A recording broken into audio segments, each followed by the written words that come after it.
Hello family, welcome to study with Sanskriti. तो आज का हमारा टॉपिक है सीपीआर। और मैं पीआर यादव बुक से पढ़ती हूँ और आपको भी पढ़ाती हूँ, और मेरे वीडियो का सारा कंटेंट पीआर यादव बुक से ही रहता है ताकि आपको भी थोड़ा हेल्प हो उसे समझने में। तो शुरू करते हैं आज का हमारा टॉपिक सीपीआर। तो इसका सीपीआर का हम फुल फॉर्म देखेंगे, कार्डियो पल्मोनरी रिससिटेशन, जिसको बोलते हैं CPR. CPR also known as basic life support. जो सीपीआर है उसका एक अदर नेम है जिसका नाम है बेसिक लाइफ सपोर्ट, जिसको बीएलएस कहते हैं। अब इसका सीपीआर का हम इंडिकेशन देखेंगे कि हम सीपीआर कब कब दे सकते हैं। तो कार्डियक अरेस्ट और absence of pulse and respiration less than 5 minute. तो जो सीपीआर का मतलब इंडिकेशन है कि कब कब देते हैं, तो जब किसी पेशेंट को कार्डियक अरेस्ट आए या फिर उसका absence of pulse and respiration, उसका रिस्पायरेशन स्टॉप हो जाए और पल्स फील ना हो लेस देन 5 मिनट से, तब उसको सीपीआर देना स्टार्ट करेंगे। Cardinal sign of cardiac arrest are. तो देखेंगे कार्डिनल साइन क्या है कार्डियक अरेस्ट का। एपनिया। एपनिया का मतलब होता है absence of breathing, absence of carotid and femoral pulse. जो कैरोटिड और फीमोरल पल्स होता है वो एब्सेंट हो जाता है। Dilated pupil due to cerebral hypoxia. Cerebral hypoxia का मतलब ये है कि जब हमारे ब्लड में इनफ अमाउंट ऑफ ऑक्सीजन नहीं होता है तो वो हमारे ब्रेन को इनफ ऑक्सीजन सप्लाई नहीं कर पाता, जिसकी वजह से जो हमारा प्यूपिल है वो डायलेटेड हो जाता है। अब देखेंगे कि सीक्वेंस ऑफ बीएलएस मतलब बेसिक लाइफ सपोज आर। तो जो हम लोग का सीपीआर है उसका सीक्वेंस क्या है ये देखते हैं। इसका सीक्वेंस है CAB। C means compression, A stand for airway, B stand for breathing. अब इसका हम देखेंगे जनरल इंस्ट्रक्शंस क्या हैं सीपीआर के। Recognise cardiac arrest by careful assessment of unconsciousness along with absence of pulse for maximum of 10 second before BLS started. मतलब BLS मतलब basic life support, ये स्टार्ट करने से पहले 10 सेकंड पहले हमें चेक करना होगा कि जो पेशेंट का जिसको मतलब कार्डियक अरेस्ट आया है और जिसे हम सीपीआर देने जा रहे हैं वो मतलब वो कब से अनकॉन्शियस है और उसका जो पल्स है वो लगभग 10 सेकंड के लिए एब्सेंट होना चाहिए। उसके बाद हम सीपीआर स्टार्ट करेंगे। If client is not breathing और ओनली ग्रेस्पिंग, मतलब कि जो पेशेंट है या क्लाइंट है वो सांस नहीं ले पा रहा है या फिर हाँफ रहा है, ज़ोर ज़ोर से सांस ले रहा है लेकिन वो सांस नहीं ले पा रहा है। Active the emergency response system and obtain N automated external defibrillation AED जिसको बोलते हैं, और मोनोफेजिक और biphasic defibrillation based on sitting और अवेलेबिलिटी ऑफ इक्विपमेंट। अगर कोई पेशेंट है जिसको मतलब सांस नहीं ले पा रहा है या फिर उसको वो बस हाँफ रहा है, तो जो इमरजेंसी रिस्पॉन्स सिस्टम है उसको एक्टिवेट करना है। उसको एक्सटर्नल जो डिफिब्रिलेशन होता है, ऑटोमेटेड डिफिब्रिलेशन, वो या फिर मोनोफेजिक या बाईफेजिक डिफिब्रिलेशन रहता है। ये अगर आपके पास अवेलेबल है ये सारे इक्विपमेंट्स तो उसको देना स्टार्ट कर देते हैं। Start CPR within 3 to 4 minute of cardiac arrest to avoid permanent brain damage. जो सीपीआर प्रोसेस है इसको कार्डियक अरेस्ट के जब पेशेंट को कार्डियक अरेस्ट हो रहा है उसके 3 से 4 मिनट में ही स्टार्ट करना है, क्योंकि अगर मतलब अगर पेशेंट काफ़ी लंबे टाइम तक उसको ऑक्सीजन सप्लाई नहीं हो पा रहा है तो उसका ब्रेन भी डैमेज हो सकता है। The patient should be place supine on a form flat surface with care take to protect his or her cervical spine. If traumatic injury of spine is suspected, अगर कोई ऐसा पेशेंट है जिसके spine में कोई इंजरी या कोई trauma या फिर सर्वाइकल स्पाइन कोई इंजरी वगैरह है, उसको प्रोटेक्ट करने के लिए उस पेशेंट को सुपाइन पोजीशन में लिटाएंगे, और मतलब वो फ्लैट सरफेस पे लिटाएंगे या फिर कोई फॉर्म सरफेस पे उसको उसके स्पाइन को प्रोटेक्ट करने के लिए उसको लिटाते हैं। अब जो हम लोग सीपीआर में जो सीक्वेंस पढ़े थे CAB, तो जिसका C stand for compression, A stand for airway and B stand for breathing था, तो उसका ये पहला पार्ट है। ए स्टैंड मतलब पहला सेक्शन है a compression. Check the pulse for 10 second, जो पेशेंट है या जो क्लाइंट है उसका पल्स चेक करेंगे 10 सेकेंड के लिए। अब इसमें ये है कि कैरोटिड फॉर एडल्ट, अगर कोई एडल्ट पेशेंट है तो उसका कैरोटिड पल्स चेक करेंगे। फिमोरल फॉर चिल्ड्रन, जो चिल्ड्रन अगर है उसको का फिमोरल पल्स चेक करेंगे। एंड ब्रेकियल फॉर इन्फेंट, कोई छोटा बच्चा इन्फेंट है जो मतलब अभी अभी न्यू बॉर्न वगैरह है, उसका ब्रेकियल पल्स चेक करेंगे।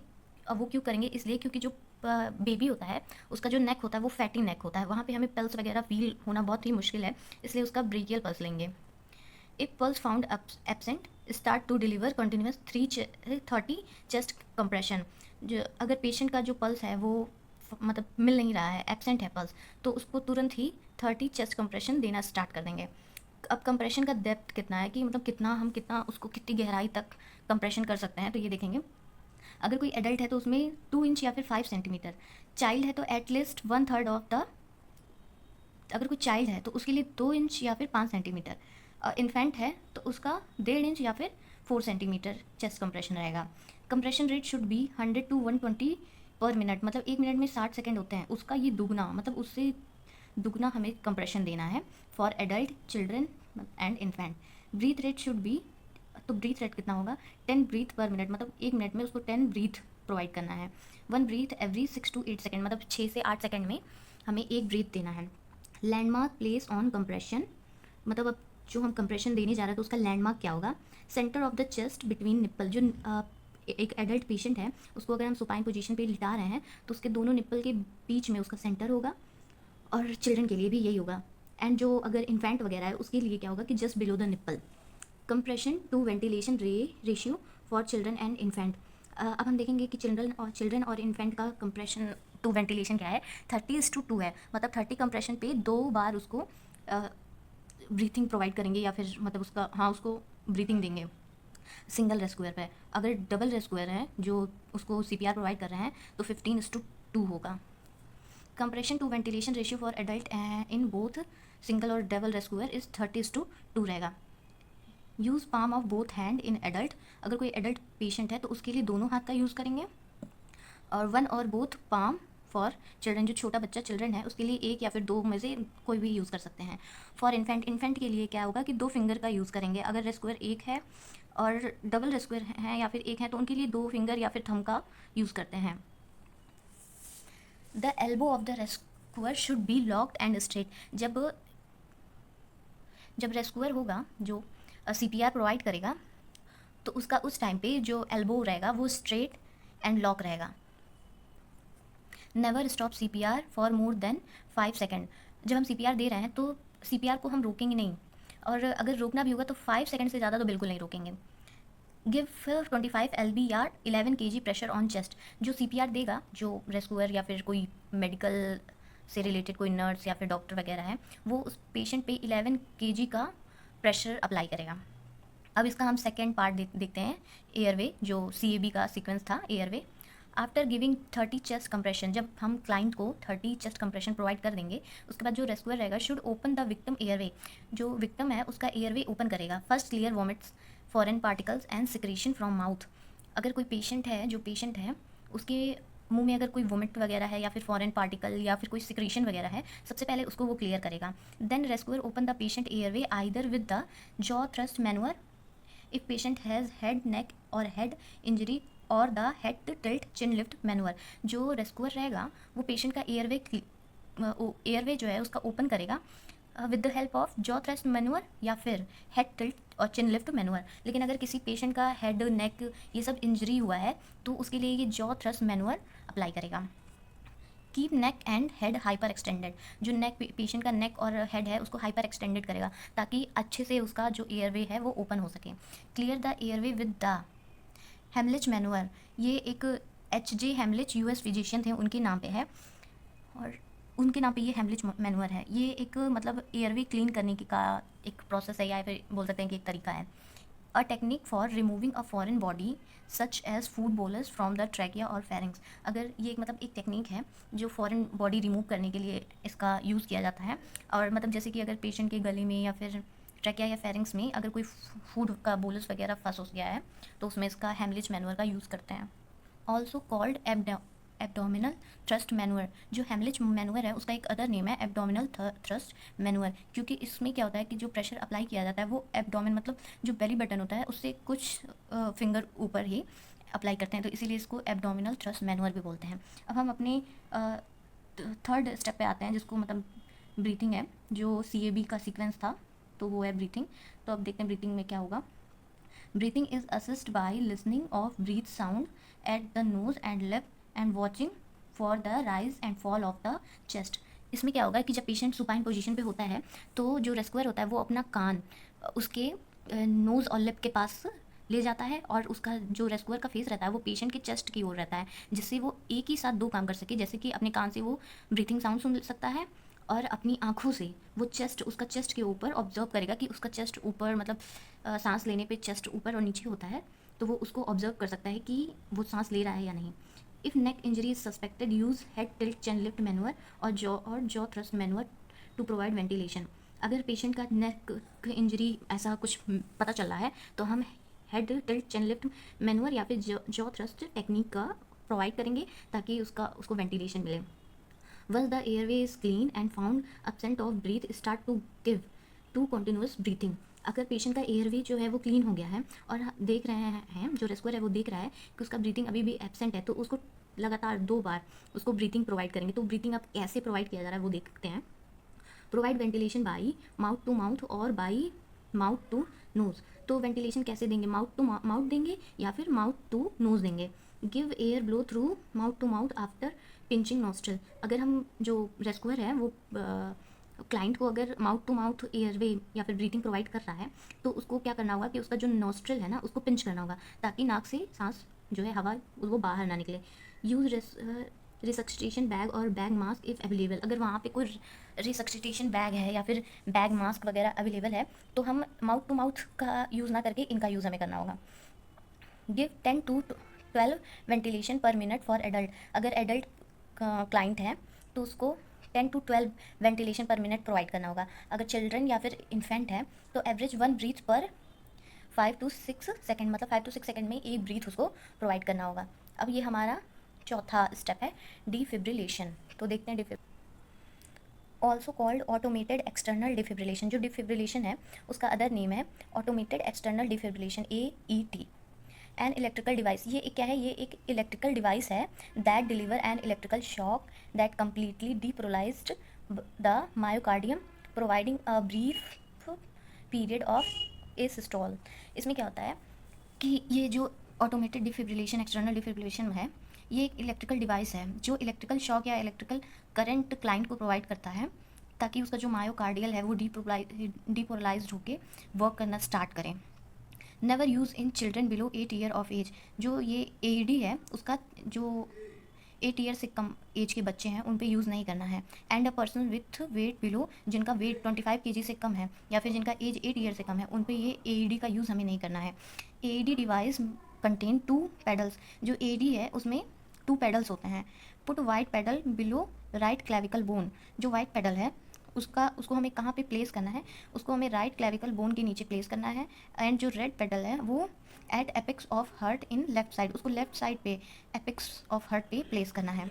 Defibrillation is a asynchronic counter shock use to terminate pulseless ventricle tachycardia and ventricular fibrillation.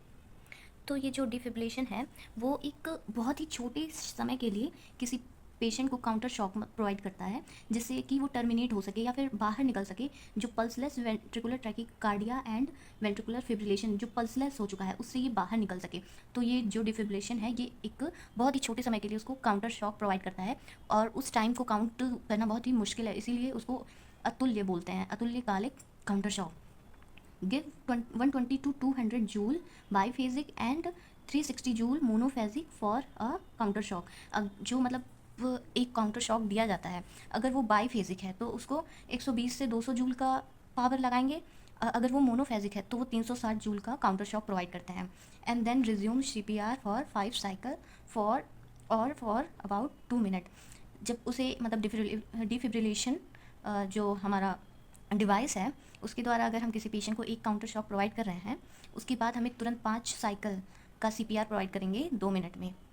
Reassess the rhythm after 2 minute and if ventricular fibrillation or pulseless ventricular tachycardia are still exist give the second shock and with the same previous energy level. अगर मतलब ये हो रहा है कि 2 minute के बाद जब हम CPR और फिर उसके बाद उससे पहले जो हम काउंटर शॉक प्रोवाइड किए थे उसके बाद हम उसे जो पेशेंट है उसको रीअसेस करेंगे उसकी कंडीशन को। अगर उसका रिदम वगैरह जो pulseless ventricular fibrillation and ventricular tachycardia था जो अगर वो अभी तक बना रहेगा स्टिल वैसे का वैसा रहेगा तो उसको क्या करेंगे फिर से एक शॉक प्रोवाइड करेंगे और सेम पहले जैसा ही 5 साइकिल CPR का देंगे 2 मिनट में। Deliver 1 shock and resume CPR for 2 minutes. Repeat it until patient start to breathe, move or react. Usually 3 shock are delivered. अगर सेकंड में भी वो स्टिल ऐसा ही बना हुआ है तो थर्ड शॉक प्रोवाइड करेंगे और फिर से उसको CPR का साइकिल रिपीट करेंगे। Patient and bed should not be touch the end shut off the oxygen when press shock button. तो जो पेशेंट है और उसके बेड को हम टच नहीं करेंगे जब हम उसे शॉक प्रोवाइड करेंगे और उस शॉक बटन जो है उसको प्रेस करने अगर जब जा रहे हैं तो उसका ऑक्सीजन जो है प्रोवाइड कर रहे हैं उसका भी स्विच ऑफ कर देंगे, उस समय ऑक्सीजन प्रोवाइड नहीं करेंगे। कॉम्प्लिकेशन ऑफ CPR जो CPR हम प्रोवाइड कर रहे हैं पेशेंट को उसका मतलब क्या क्या कॉम्प्लिकेशन हो सकते हैं वो हम देखेंगे। ड्यू टू फॉल्टी टेक्निक, अगर फॉल्ट मतलब टेक्निक उसका गलत इस्तेमाल कर रहे हैं तो उसकी वजह से क्या क्या हो सकता है, उसका ribs sternum and collar bone fracture हो सकता है, rupture of liver stomach and etcetera.